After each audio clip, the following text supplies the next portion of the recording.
Alors, vous avez fait un petit peu le parallèle entre le métier militaire et le monde entrepreneurial. Comment est-ce que votre passé militaire a pu vous aider en tant que chef d'entreprise lorsque vous avez monté Tetris?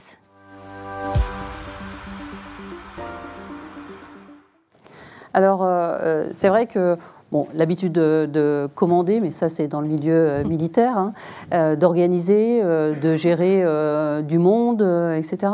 Donc c'est vrai que dans une entreprise c'est complètement différent, le monde civil est complètement différent, mais en fait au final on retrouve les mêmes bases, c'est-à-dire eh bien, un chef peut commander à peu près 8 à 10 personnes, ça ne peut pas dépasser. Dans l'armée c'est pareil.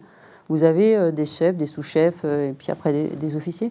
Et je retrouve, même si on ne veut pas créer une pyramide, parce que nous, on essaye de faire le plus flat possible, justement pour ne pas avoir une pyramide là, qui détruit un petit peu tous ces échelons et qui empêche les bons messages de passer.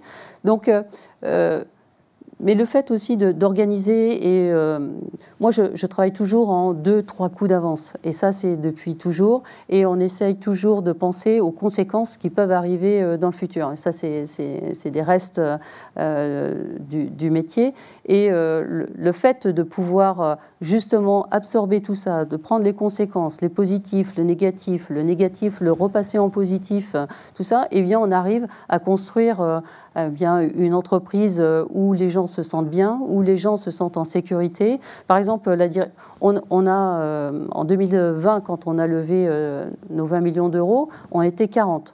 On est maintenant 260 en 2 ans. On a absorbé une masse humaine qui était extrêmement importante. Il a fallu voilà, des cellules qui grossissent, les cellules des mitoses qui se font, et puis des nouveaux process qui se mettent en place. Enfin, on a fait plein de choses comme ça.